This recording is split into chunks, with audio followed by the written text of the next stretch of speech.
नमस्कार दोस्तों, आप देख रहे हैं इंडिया एट 6। मैं हूं अनीता और रोज की तरह मैं लेकर आई हूं पूरे दिन भर की अभी तक की 5 बड़ी खबरें। कोरोना वायरस पर देश और दुनिया का ताजा अपडेट मैं आपको दूंगी।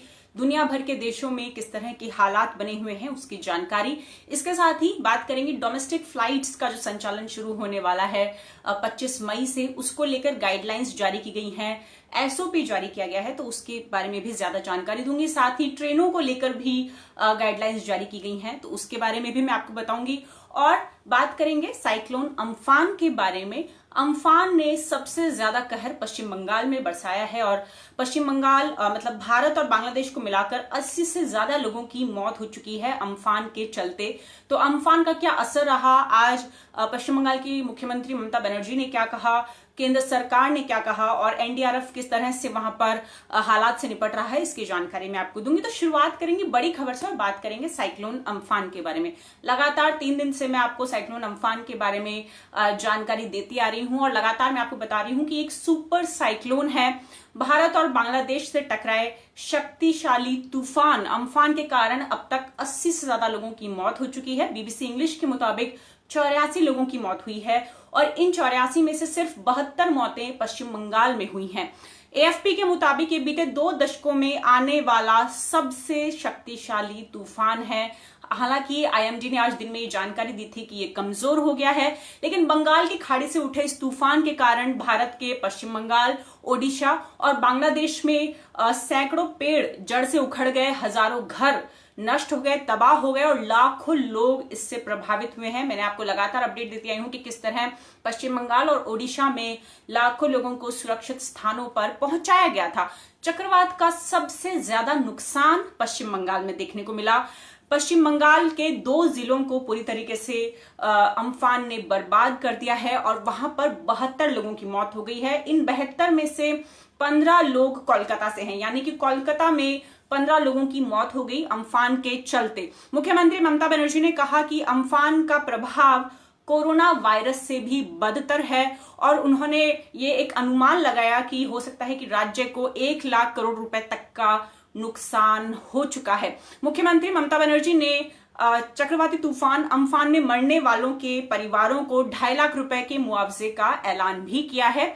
आज 4 बजे आईएमडी और एनडीआरएफ ने ज्वाइंट प्रेस कॉन्फ्रेंस की थी और इस प्रेस कॉन्फ्रेंस में बताया गया कि अब ओडिशा और पश्चिम बंगाल में इसका असर नहीं दिखेगा क्योंकि कमजोर पड़ चुका है और अब वहां पर हालात धीरे धीरे सामान्य होने की कोशिश, बहाल करने की कोशिश की जा रही है। तो आज वहां पर कोई तेज हवाएं नहीं चलेंगी, कोई ज्यादा असर नहीं पड़ेगा। लेकिन अब 2 राज्य ऐसे हैं जहां पर जिनके लिए चेतावनी जारी की गई है। आईएमडी ने कहा है कि अगले 12 घंटों के लिए असम और मेघालय में भारी बारिश हो सकती है और थोड़ी तेज हवाएं वहां पर चल सकती है। तो इन 2 राज्यों के लिए आज चेतावनी जारी की गई है। ओडिशा और पश्चिम बंगाल में अब किसी नुकसान की कोई आशंका नहीं है, तेज हवाएं भी अब वहां नहीं चलेंगी। इसके साथ ही कहा गया है कि पश्चिम बंगाल के पूर्वी क्षेत्रों में हल्की तेज हवा चल सकती है, जिससे कि छोटे मोटे पेड़ों को नुकसान होगा, लेकिन जान माल का कोई नुकसान अब नहीं होगा क्योंकि तूफान कमजोर पड़ चुका है। पश्चिम बंगाल में अब तक 5 लाख लोगों को इवैक्यूएट किया गया है। अब तक 5 लाख लोगों को सुरक्षित स्थानों पर पहुंचाया गया है। कोलकाता एयरपोर्ट की खबरें लगातार हम सुबह से देख रहे हैं, किस तरह इलाकों में वहां पर पानी भर गया, बाढ़ जैसी स्थिति नजर आ रही थी। तो कोलकाता एयरपोर्ट पर अभी थोड़ी देर पहले ही मैंने देखा कि काम फिर से शुरू हो गया है, फ्लाइट्स का ऑपरेशन फिर से शुरू हो गया है और कोलकाता एयरपोर्ट पर खड़े 2 विमानों को कोई नुकसान नहीं पहुंचा। हैंगर को थोड़ा सा नुकसान पहुंचा था, ये एनडीआरएफ ने जानकारी दी, लेकिन एयरपोर्ट को कोई नुकसान नहीं पहुंचा और उसमें वापस काम शुरू हो गया है। इससे पहले आज ओडिशा और पश्चिम बंगाल के मुख्य सचिवों ने जो ये नेशनल क्राइसिस मैनेजमेंट कमेटी है एनसीएमसी, इसके अधिकारियों के साथ वीडियो कॉन्फ्रेंसिंग के जरिए बातचीत की और इसमें ओडिशा ने बताया कि राज्य में मुख्य तौर पर जो खेती है यानी एग्रीकल्चर को सबसे ज्यादा नुकसान हुआ है। वहीं पश्चिम बंगाल ने बताया था कि एग्रीकल्चर, पावर और टेलीकॉम जो है यानी कि दूर संचार, उसको सबसे ज्यादा नुकसान हुआ है अम्फान के चलते। जिसके बाद गृह मंत्रालय की तरफ से कहा गया कि अब टीमें इन दोनों राज्यों में भेजी जाएंगी जो नुकसान का आकलन करके, हालात की समीक्षा करके केंद्र सरकार को इसकी जानकारी देगी। फिलहाल एनडीआरएफ की टीमें वहां पर राहत और बचाव में लगी हुई हैं। एनडीआरएफ का कहना है कि ओडिशा में 24 से 48 घंटों में राहत और बचाव का काम पूरा हो जाएगा। बंगाल के बारे में अभी ऐसा नहीं कहा गया है क्योंकि बंगाल में ज्यादा तूफान का असर पड़ा है, ज्यादा तबाही हुई है, 72 लोगों की मौत हो गई पश्चिम बंगाल में। तो बंगाल में एनडीआरएफ लगातार काम कर रही है। बांग्लादेश में आज दोपहर तक का डेटा है, बांग्लादेश में एक 6 साल के बच्चे समेत कुल 7 लोगों की मौत दर्ज की गई है और कई इलाके वहां पर जलमग्न हो गए, सैकड़ों मकान क्षतिग्रस्त हो गए। ढाका ट्रिब्यून का ये डेटा है जो मैं आपको बता रही हूं। अम्फान कल दोपहर यानी बुधवार दोपहर पश्चिम बंगाल में दीघा और बांग्लादेश के हटिया द्वीप के बीच में तट पर टकराया था। कल दोपहर 2:30 बजे उसकी लैंडफॉल की प्रक्रिया शुरू हुई थी जो तकरीबन 4 घंटे तक चली थी। कल शाम को 7 बजे के करीब ये तूफान पश्चिम बंगाल के करीब से गुजरा था, लेकिन पश्चिम बंगाल कोलकाता के करीब से गुजरा था, लेकिन पश्चिम बंगाल में सबसे ज्यादा इसका नुकसान हुआ है और बुलबुल के बाद इसका ज्यादा नुकसान हुआ है, यानी बुलबुल में जितना नुकसान हुआ था उससे भी कहीं ज्यादा नुकसान हुआ है। आपको बता दें कि बंगाल की खाड़ी में लगभग हर साल तूफान आते हैं जो आंध्र प्रदेश, ओडिशा, पश्चिम बंगाल और बांग्लादेश को प्रभावित करते हैं। साल 1999 में ओडिशा में एक ऐसा ही सुपर साइक्लोन आया था और उसमें 10,000 लोगों की जान चली गई थी। तो ये 1999 के बाद पहला सुपर साइक्लोन था। इससे पहले सन 1999 में ओडिशा में एक सुपर साइक्लोन आया था और उसके बाद ये पहला सुपर साइक्लोन था। लेकिन इस बार ओडिशा में इसका उतना ज्यादा प्रभाव नहीं दिखा। ओडिशा में जान माल के नुकसान की अभी तक कोई खबर नहीं आई है, कोई डेटा इस तरह से हमारे सामने नहीं आया है। लेकिन पश्चिम बंगाल में बहुत ज्यादा हालात गंभीर हो गए हैं और बहुत ज्यादा तबाही पश्चिम बंगाल में मची है। वहां पर निचले इलाकों में पानी भर गया, मकान क्षतिग्रस्त हो गए और साथ ही 72 लोगों की मौत हो गई। राजधानी कोलकाता में 15 लोगों की मौत हो गई अम्फान के चलते। अगली खबर की ओर बढ़ेंगे और बात करेंगे 25 मई से जो डोमेस्टिक फ्लाइट शुरू होने वाली हैं उसको लेकर आज एसओपी जारी की गई, गाइडलाइंस जारी की गई। क्या क्या कहा गया, यात्रियों को क्या करना है, इसकी जानकारी मैं आपको दूंगी। और अभी शाम को ही जो नागरिक उड्डयन मंत्री हैं हरदीप सिंह पुरी, उन्होंने प्रेस कॉन्फ्रेंस की थी, उन्होंने क्या कहा इसकी जानकारी भी मैं आपको दूंगी। तो 25 मई से देश में घरेलू हवाई सेवाएं शुरू कर दी जाएंगी, यानी कि डोमेस्टिक एयर ट्रेवल को खोल दिया जाएगा। इसके लिए आज एयरपोर्ट अथॉरिटी ऑफ इंडिया ने एसओपी, जिसे स्टैंडर्ड ऑपरेटिंग प्रोसीजर कहा जाता है, उसके तहत गाइडलाइंस जारी कर दी है। इसमें कहा गया है कि राज्य सरकार और स्थानीय जो प्रशासन है वो सार्वजनिक ट्रांसपोर्ट या जो प्राइवेट टैक्सियां हैं उनकी व्यवस्था करे ताकि जो यात्री एयरपोर्ट तक आना चाहते हैं और जो एयर स्टाफ है उनको यात्रा करने में कोई तकलीफ ना हो, एयरपोर्ट पहुंचने में उन्हें किसी भी तरह की दिक्कतों का सामना ना करना पड़े। सीआईएसएफ स्टाफ को कहा गया है कि सोशल डिस्टेंसिंग को मेंटेन किया जाए, इसका ख्याल रखा जाए। नई गाइडलाइंस के तहत यात्रियों को फ्लाइट डिपार्चर के 2 घंटे पहले एयरपोर्ट पर पहुंचने के लिए कहा गया है। टर्मिनल के अंदर वही लोग घुस सकते हैं जिनकी फ्लाइट अगले 4 घंटों में होगी। एयरपोर्ट टर्मिनल में दाखिल करने से पहले सभी यात्रियों के लिए गलबग्स और मास्क जैसे सुरक्षा किट पहनना अनिवार्य होगा। जिनके पास सुरक्षा किट नहीं होगा उनके लिए कहा गया है कि कम से कम मास्क अपने पास जरूर रखें और सैनिटाइजर की बोतल भी यात्रियों को अपने साथ लेकर जानी पड़ेगी। स्क्रीनिंग की जाएगी, स्क्रीनिंग के बाद ही एयरपोर्ट के अंदर एंट्री दी जाएगी और आरोग्य सेतु ऐप पर रजिस्टर्ड होना आवश्यक होगा। हालांकि 14 साल से कम बच्चों के लिए इस नियम में छूट दी गई है, यानी 14 साल से कम बच्चों के लिए आरोग्य सेतु अगर नहीं भी है तो कोई दिक्कत नहीं है। यात्रियों को बिना लाइन के बोर्डिंग पास मिलेगा। इसके साथ ही जो मैंने बताया कि फेस मास्क और सैनिटाइजर रखना जरूरी होगा। एयरलाइंस खाना नहीं देंगी, फ्लाइट के अंदर खाना नहीं मिलेगा। पानी की बोतलें गैलरी एरिया या सीटों पर दी जाएंगी, लेकिन खाना नहीं मिलेगा। ये कहा गया है कि अगर आपको कुछ खाने पीने का सामान ले जाना है तो आप अपने साथ रख सकते हैं, लेकिन एयरलाइंस की तरफ से नहीं दिया जाएगा। इसके साथ ही घरेलू हवाई उड़ान के लिए किराए की नई दर भी लागू कर दी गई है और जो नई दर लागू की गई है वो अगले 3 महीने तक लागू रहेगी, यानी 24 अगस्त तक नया किराया की जो दर है वो लागू रहेगी। इसके मुताबिक जो न्यूनतम किराया है वो है 3,500 और अधिकतम किराया होगा 10,000। भारत में जो घरेलू विमान सेवाएं हैं वो 24 मार्च से बंद हैं और अंतर्राष्ट्रीय जो विमान सेवाएं हैं वो 22 मार्च से बंद है। तो तकरीबन 2 महीने के बाद केंद्र सरकार ने फैसला लिया है कि घरेलू जो विमान सेवाएं हैं उनका संचालन फिर से शुरू किया जाए और बुधवार को ही नागरिक उड्डयन मंत्री हरदीप सिंह पुरी ने इसकी जानकारी दी थी। तो ये तो था डोमेस्टिक फ्लाइट्स को लेकर जो गाइडलाइंस जारी की गई हैं। और अब ट्रेन्स को लेकर भी जानकारी, ट्रेन्स को लेकर भी गाइडलाइंस जारी की गई हैं। 1 जून से 200 ट्रेनों का संचालन शुरू किया जाएगा देश में। उसे लेकर जो गाइडलाइंस जारी की गई हैं वो मैं आपको बता देती हूँ। तो 1 जून से शुरू होने जा रही 200 यानी कि 100 जोड़ी नॉन एसी ट्रेनों की लिस्ट जारी कर दी है। रेलवे की ओर से बताया गया है कि 100 नॉन एसी ट्रेन अपने तय टाइम टेबल के हिसाब से चलेंगी। ये पहले से जो श्रमिक स्पेशल ट्रेनें चल रही हैं और जो 15 जोड़ी राजधानी ट्रेनें अभी चल रही हैं उनके अतिरिक्त चलाई जाएंगी। यानी अभी जो ट्रेनें चल रही हैं उनके अतिरिक्त 200 ट्रेनें और चलाई जाएंगी। इनकी बुकिंग आज से शुरू हो गई है। ट्रेनों का एडवांस्ड रिजर्वेशन पीरियड 30 दिन का होगा, यानी आप 1 महीने पहले ट्रेनों की टिकट बुक करा सकते हैं। साथ ही हर क्लास का किराया सामान्य होगा। इसके साथ ही ट्रेन में एसी और नॉन एसी दोनों कोच होंगे, यानी कि जो कंपोजिशन है वो रेगुलर ट्रेन की तरह होगा। जनरल कोच और स्लीपर श्रेणी के लिए रिजर्वेशन करवाना होगा। इसके साथ ही आईआरसीटीसी के मोबाइल ऐप या वेबसाइट के जरिए ऑनलाइन टिकट बुकिंग की जा सकती है। रेलवे स्टेशन पर जो काउंटर बना होता है, टिकट काउंटर, वहां से टिकट नहीं मिलेगी, वहां पर टिकट की बिक्री नहीं होगी और तत्काल टिकट बुकिंग भी नहीं हो सकेगी। सामान्य ट्रेनों की तरह टिकट बुकिंग पर पहले की तरह सभी कोटा लागू होंगे। आरसी और वेटिंग लिस्ट के लिए भी टिकट जारी होगा, लेकिन कंफर्म नहीं होने की सूरत में यात्री यात्रा नहीं कर सकेंगे।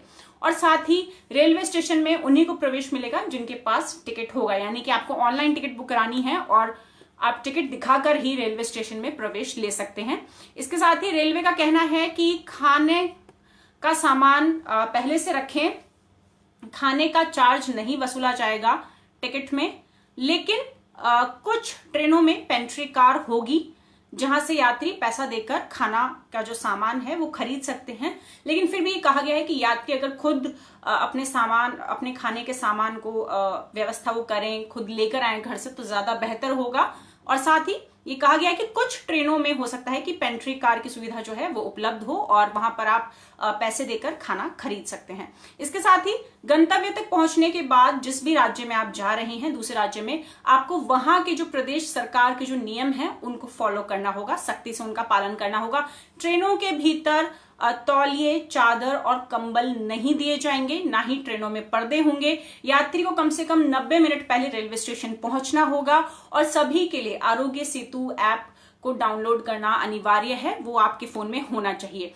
तो ट्रेनों को लेकर जो गाइडलाइंस जारी की गई हैं वो भी मैंने आपको बता दी। इन 100 ट्रेनों में से प्रमुख ट्रेनें गोरखपुर से मुंबई जाने वाली कुशीनगर एक्सप्रेस है, लखनऊ मेल, प्रयागराज एक्सप्रेस है, कोणार्क एक्सप्रेस है, शिवगंगा एक्सप्रेस है, पुष्पक एक्सप्रेस है, श्रम शक्ति तेलंगाना एक्सप्रेस है, हावड़ा मुंबई मेल है, चंपारण सत्याग्रह और गोरखधाम एक्सप्रेस, ये इसमें शामिल हैं। तो ये ट्रेनों को लेकर ये कुछ ट्रेनों का मैंने नाम बताया। तो कुल 200 ट्रेनें चलेंगी 1 जून से और उनके लिए गाइडलाइंस जारी कर दी गई हैं। खाना नहीं मिलेगा, खाना कुछ ट्रेनों में मिल सकता है, लेकिन आप अगर खुद लेके जाना चाहें तो ले जाएं। और साथ ही आरोग्य सेतु जो ऐप है वो डाउनलोड कर लें, ऑनलाइन टिकट बुक कराएं और जनरल और जो स्लीपर श्रेणी है उसके लिए भी आपको रिजर्वेशन कराना होगा। अगली खबर की ओर बढ़ेंगे और बात करेंगे भारत में कोरोना का जो प्रकोप है वो लगातार बढ़ता जा रहा है। 58 दिन हो गए लॉकडाउन को लगाए हुए। देश में 25 मार्च से लॉकडाउन लागू है, लेकिन उसके बावजूद कोरोना संक्रमण के जो मामले हैं वो लगातार बढ़ते जा रहे हैं। आज सुबह 9 बजे तक देश में कोरोना संक्रमितों की संख्या 1,12,359 हो गई है और मरने वालों की तादाद 3,435 हो गई है। हालांकि 45,300 मरीज कोरोना को हराने में कामयाब भी हुए हैं, यानी कि भारत में जो रिकवरी रेट है वो 40.31% पर पहुंच गई है। महाराष्ट्र सबसे ज्यादा प्रभावित है और महाराष्ट्र में पिछले 4 दिनों से हर दिन 2000 से ज्यादा नए मामले सामने आ रहे हैं और बुधवार को भी वहां पर 22,250 नए मामले सामने आए और जो कुल संक्रमण के मामले हैं महाराष्ट्र में वो 39,000 को पार कर गए हैं। 1,390 लोगों की वहां मौत हो चुकी है और अकेले मुंबई से 23,000 से ज्यादा मामले अब तक सामने आ चुके हैं। महाराष्ट्र के बाद तमिलनाडु दूसरे नंबर पर है कोरोना संक्रमण के मामलों में और वहां पर 13,000 का आंकड़ा पार हो चुका है। 13,191 कुल मामले तमिलनाडु से अब तक दर्ज किए गए हैं। तीसरे नंबर पर गुजरात है। गुजरात में संक्रमितों की संख्या 12,500 को पार कर गई है और मरने वालों की जो तादाद है वो 749 हो गई है। गुजरात की राजधानी अहमदाबाद में 9000 से ज्यादा मामले सामने आ चुके हैं अब तक। राजधानी दिल्ली की अगर हम बात करें तो 11,000 का आंकड़ा पार हो चुका है। 11,659 मामले अब तक सामने आए हैं। 194 लोगों की मौत हो चुकी है।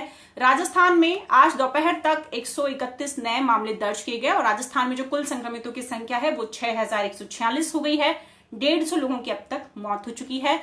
उत्तर प्रदेश में 5,356 मामले अब तक सामने आ चुके हैं। 127 लोगों की मौत हो चुकी है। और अगर बिहार की बात करें तो बिहार में भी कोरोना संक्रमण के मामलों में लगातार तेजी देखी जा रही है। आज दोपहर तक 96 नए मामले सामने आए और राज्य में कुल संक्रमितों की संख्या 1872 हो गई है। झारखंड में 290 मामले हैं। कल मैंने आपको बताया था कि भारत में जो रिकवरी रेट है वो बाकी जो कुछ विकसित देश हैं, चाहे वो ब्रिटेन हो या अमेरिका हो, जिनकी रिकवरी रेट सिर्फ 24% है, उनसे बहुत अच्छी है, यानी कि 40% तक पहुंच गई है। मैंने आपको बताया था कि दुनिया भर में भारत 11वें नंबर पर है संक्रमण के मामलों में। लेकिन आज WHO ने एक बहुत ही चिंताजनक बात कह दी है। क्या की है वो मैं आपको बताऊंगी, लेकिन पहले पूरी दुनिया की अगर हम बात करें तो दुनिया भर में 50 लाख का आंकड़ा पार हो चुका है। 50 लाख से ज्यादा लोग कोरोना की चपेट में आ चुके हैं और आज शाम 5:30 बजे तक जॉन्स हॉपकिंस यूनिवर्सिटी के आंकड़ों के मुताबिक 50,16,000 को आंकड़े पार कर चुके हैं। साथ ही 3,28,000 से ज्यादा लोगों की मौत हो चुकी है। पिछले 24 घंटों में पूरी दुनिया में संक्रमण के 1,06,000 नए मामले दर्ज किए गए और ये अब तक का हाईएस्ट नंबर है। यानी दिसंबर से जब से कोरोना के मामले सामने आने शुरू हुए, चीन से इसकी पुष्टि होने लगी, उसके बाद ये पहला दिन था जब पिछले 24 घंटों में 1,06,000 मामले सामने आए। और WHO ने कहा कि पिछले 24 घंटों के अगर आंकड़े को देखें तो 2/3 मामले सिर्फ 4 देशों से है। वो 4 देश हैं अमेरिका, रूस, ब्राजील और भारत। यानी कि भारत के लिए चिंताजनक बात यह है, जैसे कल मैंने आपको कहा था कि लॉकडाउन सफल होता दिख रहा है क्योंकि भारत में संक्रमण की दर जो है वो बहुत कम है, मृत्यु दर भी काफी कम है, रिकवरी रेट बहुत अच्छी है। लेकिन अब WHO का ये कहना है कि भारत में भी हालात लगातार गंभीर हो रहे हैं और 4 देश जो उन्होंने बताए जहां से पिछले 24 घंटों में 2/3 मामले सामने आए। पहले नंबर पर अमेरिका है। अमेरिका की अगर हम बात करें तो अमेरिका में हालात लगातार गंभीर बने हुए हैं। अमेरिका में 15,15,000 से ज्यादा मामले अब तक सामने आ चुके हैं और 93,000 से ज्यादा लोगों की वहां मौत हो चुकी है। रूस और ब्राजील की अगर हम बात करें तो अमेरिका के बाद आमतौर पर जब हम लिस्ट देखते थे तो हम देखते थे कि ब्रिटेन, इटली, स्पेन इन देशों का नाम होता था। लेकिन रूस और ब्राजील में जैसा कि मैंने आपको बताया कि 2 मई के बाद से हर दिन वहां पर 10,000 से ज्यादा मामले सामने आ रहे हैं। तो रूस और ब्राजील में हालात बहुत ज्यादा गंभीर हो गए हैं। रूस में अब तक 3,17,000 संक्रमण के मामले सामने आए हैं। और अगर ब्राजील की बात करें तो लैटिन अमेरिका में सबसे ज्यादा प्रभावित क्षेत्र यही है। लैटिन अमेरिका में ये जो ब्राजील है वो कोरोना का केंद्र बना हुआ है। ब्राजील से अब तक 2,91,000 मामले कोरोना संक्रमण के सामने आ चुके हैं। लेकिन अगर मौतों के आंकड़ों की बात करें तो इन दोनों देशों में मौतों की संख्या ज्यादा नहीं है। मौतों के आंकड़ों में ब्रिटेन अब भी दूसरे नंबर पर बना हुआ है और ब्रिटेन में 35,786 लोगों की अब तक मौत हो चुकी है कोरोना के चलते। पाकिस्तान की अगर हम बात करें तो 48,000 मामले सामने आ चुके हैं पाकिस्तान से। WHO के बारे में बात करें, WHO ने बुधवार को चेतावनी दी थी कि जो लोग ये समझ रहे हैं कि अब कोरोना संक्रमण की रफ्तार धीमी हो गई है या ये खत्म हो रहा है तो उनकी गलतफहमी है। इस महामारी को हल्के में ना लिया जाए, ये ना समझा जाए कि ये खत्म हो रहा है या ये समाप्ति की ओर बढ़ रहा है। ये WHO ने चेतावनी देते हुए कहा। WHO ने कहा कि जब जो विकसित देश हैं या जो अमीर देश हैं वो लॉकडाउन से उभर रहे हैं, लॉकडाउन को खोलने के लिए कदम उठा रहे हैं, चाहे वो अमेरिका हो या बाकी देश हो, लेकिन वहीं पे जो गरीब देश हैं वहां पर अब ये संक्रमण बहुत तेजी से फैल रहा है। और ब्रिटेन से ये खबर सामने आई है कि ब्रिटेन में माना जा रहा है कि वहां पर दूसरी लहर भी आ सकती है। हालांकि वो कब होगी, कब उसकी शुरुआत होगी, इसके बारे में जानकारी नहीं है, लेकिन ये माना जा रहा है कि ब्रिटेन में दूसरी लहर आ सकती है। ब्रिटेन में पहले ही हालात बहुत गंभीर बने हुए हैं। संक्रमण के मामलों में ब्रिटेन 4थे नंबर पर है, लेकिन ये कहा जा रहा है कि ब्रिटेन में संक्रमण की दूसरी लहर देखी जा सकती है। चीन से हम देख रहे हैं कि लगातार पिछले कुछ दिनों से मामले सामने आ रहे हैं और उनमें ज्यादातर असिम्टोमेटिक मामले होते हैं। और ये कहा जा रहा है कि चीन में भी संक्रमण की जो दूसरी लहर है वो शुरू हो गई है। तो कहीं ना कहीं WHO ने जो कहा, जो चेतावनी दी कि ये ना समझा जाए कि कोरोना संक्रमण जो है वो समाप्ति की ओर बढ़ रहा है, ये महामारी समाप्त हो रही है, ऐसा नहीं है, इससे हल्के में ना लिया जाए। लॉकडाउन, विकसित देश, अमीर देश लॉकडाउन खोल रही हैं, लेकिन गरीब देश जो हैं वो अब इसकी चपेट में आना शुरू हो गए हैं। गरीब देशों में ये संक्रमण बहुत तेजी से फैल रहा है। अफ्रीका में भी ये संक्रमण बहुत तेजी से फैल रहा है। तो ये थी आज की हमारी 5 बड़ी खबरें। सबसे पहले मैंने आपको बताया कि सुपर साइक्लोन अम्फान ने सबसे ज्यादा तबाही पश्चिम बंगाल में मचाई है। पश्चिम बंगाल में 72 लोगों की मौत हो गई अम्फान के चलते, और भारत और बांग्लादेश में 80 से ज्यादा लोगों की मौत हुई है। BBC इंग्लिश के मुताबिक 84 लोगों की मौत दर्ज हुई है। बांग्लादेश में जो लेटेस्ट डेटा है मौत का वो 7 ही है, उसके बाद कोई अपडेट नहीं आया है। लेकिन पश्चिम बंगाल में 72 लोगों की मौत हो गई है। हालांकि IMD ने साफ कर दिया है कि अब बंगाल और ओडिशा में कोई असर नहीं देखा जाएगा। फिलहाल 2 राज्यों के लिए चेतावनी जारी की गई है। अगले 12 घंटों के लिए असम और मेघालय में भारी बारिश हो सकती है। हल्की तेज हवाएं जो हैं वो वहां पर चल सकती हैं, लेकिन बंगाल में और ओडिशा में अब कुछ नहीं होगा। वहां पर राहत और बचाव का काम चल रहा है। कोलकाता एयरपोर्ट पर फ्लाइट्स का ऑपरेशन शुरू हो गया है, इसकी जानकारी भी मैंने आपको दी। साथ ही ममता बनर्जी ने मुआवजे का ऐलान कर दिया है। और इसके साथ ही दूसरी खबर जो मैंने आपको बताई कि डोमेस्टिक फ्लाइट्स को लेकर किराए की दर जो है वो तय कर दी गई है। न्यूनतम किराया 3,500 होगा और अधिकतम किराया 10,000 होगा। और इसके साथ ही ये जो गाइडलाइंस जारी की गई, स्टैंडर्ड ऑपरेटिंग प्रोसीजर जो जारी किया गया SOP, उसके बारे में मैंने आपको बताया। ट्रेनों के बारे में भी 1 जून से देश में 200 ट्रेनों का संचालन शुरू हो जाएगा, उसकी गाइडलाइंस भी मैंने आपको बताई। तो ये थी आज की हमारी 5 बड़ी खबरें। इस लाइव को शेयर जरूर करें, और जाने से पहले मेरी आपसे गुजारिश है, जो भी इस लाइव को देख रहे हैं, आपको 1 मिनट का वीडियो बनाकर एशियाविल हिंदी को भेजना है। आपको बताना है कि लॉकडाउन के दौरान आप अपना वक्त कैसे बिता रहे हैं, कैसे खुद को क्रिएटिव रख रहे हैं, कैसे खुद को पॉजिटिव रख रहे हैं। उसके लिए आपको 1 मिनट का वीडियो शूट करके एशियाविल हिंदी को भेजना है। आप जो वीडियो भेजेंगे वो हम अपने सभी सोशल मीडिया प्लेटफॉर्म पर पोस्ट करेंगे। नंबर नोट डाउन कर लीजिए, 9003074655, 9003074655। ये एशियाविल हिंदी का व्हाट्सएप नंबर है। तो आज के लिए इतना ही। नमस्कार।